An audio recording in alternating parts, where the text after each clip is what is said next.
chegou com o Mônaco numa semifinal de Liga dos Campeões e ainda ajudou a desenvolver e revelar o Kylian Mbappé. Acho que é o grande trabalho da carreira do Leonardo Jardim, 5 temporadas à frente do Mônaco. Antes disso, ele já tinha sido vice-campeão português no Sporting. Vou falar um pouco das características, mas eu não vou enganar vocês, não. É muito difícil que alguém pare para ver o Mônaco jogar, a não ser que seja alguém que trabalhe diariamente com o futebol francês e que alguém se lembre do Mônaco de 2014 a 2019, tanto tempo depois. A mesma coisa do Sporting de 2013 e 2014, não é um time memorável do Sporting para a gente trazer. Então, claro que eu fiz muita pesquisa, tem muita coisa que é baseado em que eu achei na internet, que conversei com algumas pessoas. Por exemplo, boa parte desse vídeo é baseado no relato e nas impressões de um jornalista, Luso Franco. Ele é meio francês, meio português, que é o Garry de Jesus. É um jornalista muito bom, que tem ascendência portuguesa, mas acho que nasceu na França. Não sei muito bem qual é a história do Garry, mas ele é muito bom. Eu já conheço ele há bastante tempo, desde os inícios de cobertura aqui na Europa. E por ser português, por morar na França, por trabalhar com futebol, por ser um especialista que entende bastante, boa parte aqui são de coisas que ele disse sobre as impressões dele sobre o Leonardo Jardim, de estilo de jogo e do trabalho que ele fez no Mônaco também. Como característica de jogo, algo que eu lembro, eu acompanhei esse Mônaco da temporada 16-17, né, que foi a do Mbappé, que chegou até a final da Liga dos Campeões. Eu tinha visto o play-off contra o Villarreal, eu tinha trabalhado no play-off contra o Villarreal do Alexandre Pato, e que o Mônaco eliminou o time espanhol. É um time, e característica de time do Leonardo Jardim, 4-4-2 normalmente, às vezes até 4-2-3-1, mas principalmente um 4-4-2 com 2 atacantes por dentro. Usa muito os meias como pontas e os laterais avançando, dobrando pelos lados. É um time que são times que não trabalham tanto por dentro, foi assim característica no Sporting e depois no Mônaco também, para trabalhar muito pelos lados do campo. Normalmente os goleadores são os atacantes. A gente pega aquele Mônaco de 16-17, por exemplo. 30 gols fez o Radamel Falcão Garcia e 26 gols fez o Kylian Mbappé. Eram os dois principais goleadores de um time que fez 107 gols no campeonato francês daquele ano. Então é um time, ou é um técnico que monta times ofensivos, que gostam da bola, que sabe trabalhar a bola, mas que não é fanático por isso. Não é, por exemplo, times baseados na filosofia de jogo do Pep Guardiola, que quer ter a bola acima de tudo, que quando perde a bola quer pressionar, recuperá-la muito na frente, que se for preciso dar 1 milhão de passes até terminar a jogada, dá 1 milhão de passes até terminar a jogada. Não é assim que trabalha o Leonardo Jardim. Gosta de ter a bola, tem um jogo propositivo, mas ele é mais flexível nesse estilo de jogo. Assim como, defensivamente, também não é um técnico de escola alemã, por exemplo, de perder a bola e de pressionar muito para recuperar muito rapidamente, ou até alguma coisa também da escola do Pep Guardiola, que a gente vê o time do Luiz Henrique nessa temporada fazer muito bem, de querer recuperar a bola muito rapidamente, até pode tentar fazer isso em alguns momentos, mas é mais normal ver um time do Leonardo Jardim, quando perder a bola, se proteger bem na defesa, voltar com muitos jogadores para recuperar a bola e tentar sair jogando. Tenta sair jogando desde trás, que no Brasil é quase um tabu pelo que faz o Fernando Diniz, é algo corriqueiro de se fazer em outros lugares, porque quando você sai jogando a partir da sua defesa, com seus zagueiros, com seu goleiro, você atrai o seu adversário. Quando você atrai o seu adversário, você tem espaço para correr depois nas costas dele, e é isso normalmente que os times do Leonardo Jardim tentam fazer.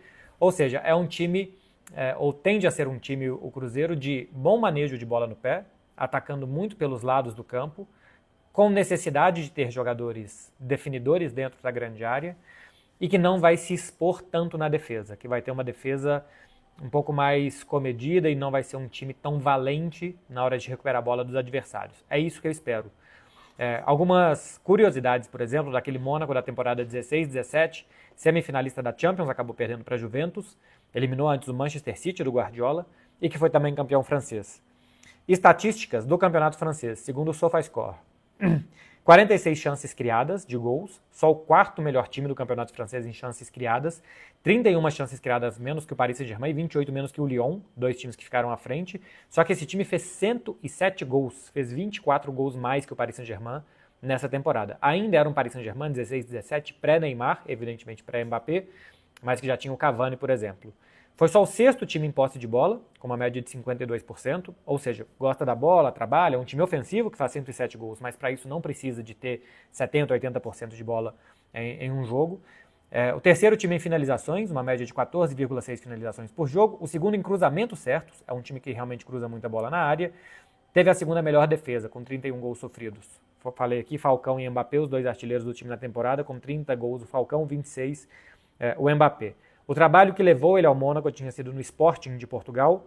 Ele foi o segundo lugar, o Sporting há 4 anos não conseguia o vice-campeonato, o Rubem Amorim foi tirar o time da fila depois, ganhou 2 campeonatos, e tinha sido 7º colocado na temporada anterior. Cara, ser 7º colocado no campeonato português para um clube como o Sporting é o fim da picada, e o Leonardo Jardim conseguiu que esse time fosse vice-campeão, perdendo para o Benfica de Jorge Jesus naquela oportunidade. Ele ajudou a desenvolver o Mbappé, como eu falei, embora tenha tido uma tensão com o Mbappé, porque ele ainda queria que o Mbappé se desenvolvesse mais, que não jogasse todos os jogos, todos os minutos.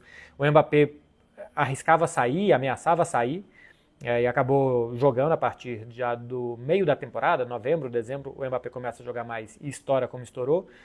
Por exemplo, ele fixou o Fabinho como volante. O Fabinho sai da base do Real Madrid Castilha para o Mônaco, meio lateral, meio volante. Ele fixa o Fabinho como um meio campista.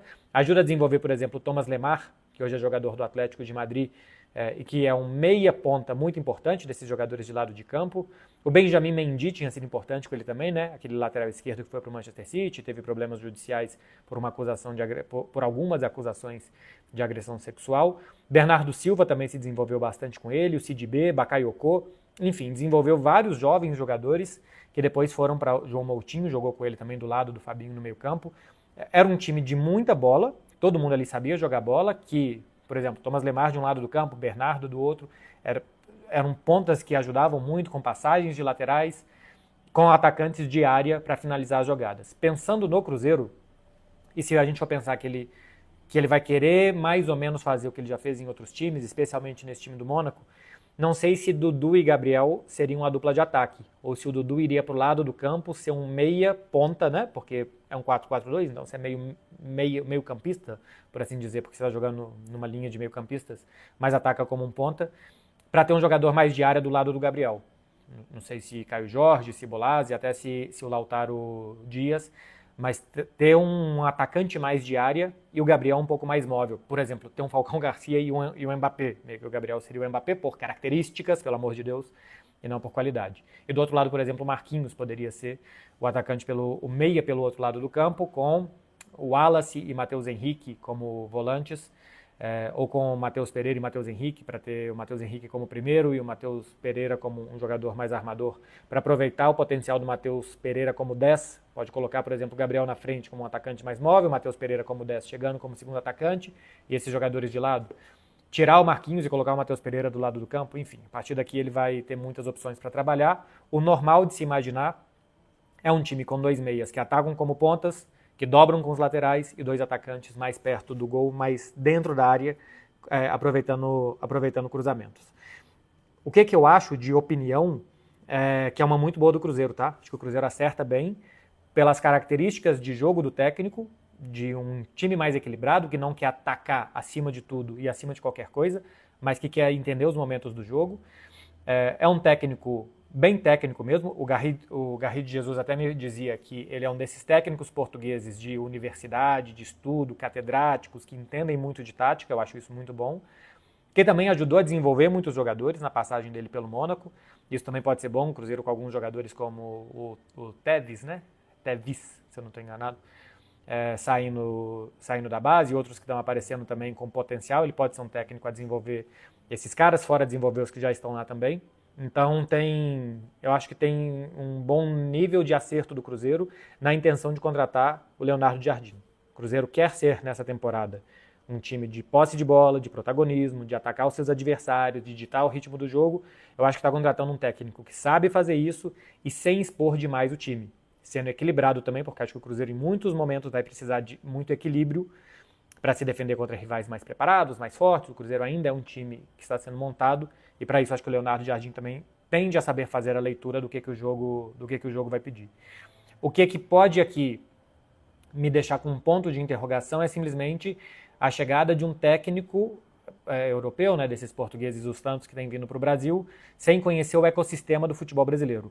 Né, como que funciona e como que funciona o dia a dia do clube, como que funciona a dinâmica do futebol brasileiro, porque é bem diferente o que é o futebol brasileiro e o futebol em outros lugares do mundo. É claro que Portugal e França também têm as suas diferenças, mas o Brasil é muito, muito, muito mais diferente do que a estrutura desses lugares. Acho que por isso que de vez em quando tem portugueses que dão tão certo e outros que são muito bons técnicos e que não dão certo no futebol brasileiro. Porque tem isso de se adaptar, ele também se adaptar à cultura desse lugar. Como é um técnico que já trabalhou Portugal, França e vários outros países, né, no Oriente Médio, em outros lugares, talvez já seja um técnico com boa capacidade de adaptação.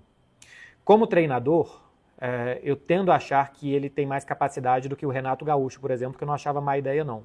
O Renato tem algo de liderança e de influência dele sobre os jogadores que eu também gosto muito. Vamos ver se o Leonardo Jardim vai ter isso. Fora que o Renato Gaúcho é um que sabe tudo sobre o ecossistema do futebol brasileiro, né? Entende como ninguém como que funciona o futebol aqui no Brasil. O Leonardo Jardim menos. Então vai ter que se adaptar a isso tudo e vamos ver se ele vai conseguir falar a mesma língua, literalmente fala português, mas se ele vai falar a mesma língua futebolística para entender os jogadores também, isso não vai ter atrito com eles. Nisso acho que o Renato Gaúcho ganhava. Em condições como técnico, eu imagino, porque ainda não vi o Leonardo Jardim nas mesmas condições que o Renato, eu imagino que o Leonardo Jardim tenha mais condições que o Renato Gaúcho, que era o plano A, aparentemente, dessa diretoria do Cruzeiro. Mas eu acho que é um acerto. Acho que é uma muito boa aposta de um bom técnico que sabe o que quer fazer, que tem as ideias muito claras, que a característica de jogo que ele quer combina com a característica de jogo que os jogadores do Cruzeiro têm, combina com a expectativa que a torcida do Cruzeiro tem. A torcida do Cruzeiro quer ganhar, mas também quer que esse ano o time jogue bem, né? Quer ganhar e quer ganhar de verdade, não é sofrer para ganhar de 1-0 aqui ou ali, porque para isso os Mano Menezes da vida poderiam servir, sem nenhum demérito ao Mano Menezes, mas é simplesmente porque os times dele normalmente ganham mais apertado e sofrem um pouco mais. Eu acho que não é isso que o Cruzeirense quer nessa temporada. Então me parece sim um acerto da diretoria. A partir daqui colocar em campo, ver como é que vai funcionar e qual paciência vai ser dada a Leonardo Jardim para ele desenvolver o trabalho dele. Mas pelo que a gente viu naquela boa temporada dele pelo Mônaco e outras boas também, e pelo histórico e como joga o treinador, me parece um acerto. A partir daqui vamos ver se é